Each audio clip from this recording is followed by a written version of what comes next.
Assalamualaikum. Waalaikumsalam warahmatullahi wabarakatuh. Tengku, akhir ini kan banyak tanggapan bahwa Tengku disebutin oleh berita-berita bahwa Tengku saat ini sedang mengalami sekarat. Bagaimana Tengku menanggapi ini? Itu adalah satu propaganda bohong.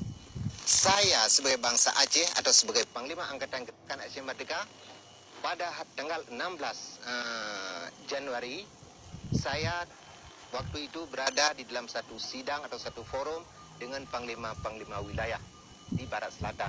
Pada waktu itu saya sedang duduk rapat bermusyawarah tentang strategi dan tentang mengatur ekonomi dan politik negeri Aceh. Jadi waktu itu dibuat propaganda karena ada kejadian di Jim-Jim, di jauh sana di Jim-Jim ada kejadian pertempuran antara bangsa Aceh Merdeka dengan TNI.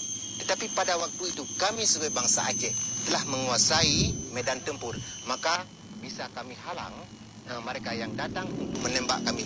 Kami lawan mereka dengan seketika 50 orang mereka mampus semua di situ. Jadi dibuat propaganda karena mereka telah banyak yang tewas di situ, maka dibuat satu propaganda yang bahwa saya telah ditembak. Padahal itu adalah satu propaganda bohong. Saya sekarang insya Allah masih dipelihara oleh Allah Subhanahu Wa Taala. Masih ada dalam lindungan Allah. Saya sehat walafiat. Kondisi Tengku yang sebenarnya bisa Tengku ceritakan? Bisa. Jadi kondisi macam mana yang dimaksudkan? Ya seperti Tengku ketembak dadanya dan kondisi... Saya bisa membuka dada sekarang. Sebentar ya. Minta maaf. Saya tidak ada kena peluru TNI. Itu adalah satu propaganda bohong yang dilakukan oleh TNI. Sebentar ya. Coba lihat. Dada saya bersih. Tidak ada bekas peluru. Pas kan? Nah, saya sehat. Tidak ada apa-apa.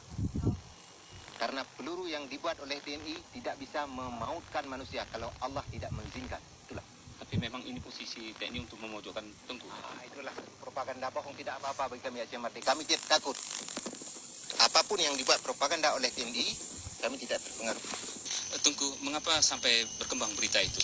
Itu adalah kebiasaan yang dilakukan propaganda oleh TNI untuk melemahkan semangat perjuangan Aceh Merdeka dan kepada orang-orang yang simpatisan untuk membantu perjuangan Aceh Merdeka sahabat kami di luar negeri. Tapi itu semua mereka tidak mungkin dipercaya. Karena apa yang dipropagandakan oleh Jawa itu adalah semua propaganda bohong. Saya sekarang dalam keadaan sehat walafiat dan segar bugar. Dan tidak ada lemah, bagaimanapun caranya kami tidak ada sifat kelemahan untuk melawan imperialis kolonialis Jawa.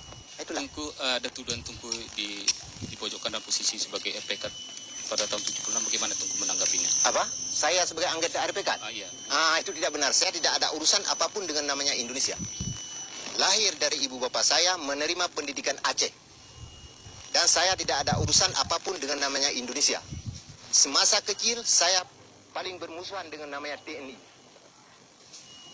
Sehingga waktu itu, waktu kecil saya dibuat latihan oleh ayah saya sebagai ilmu pedang, ilmu silat. Untuk apa?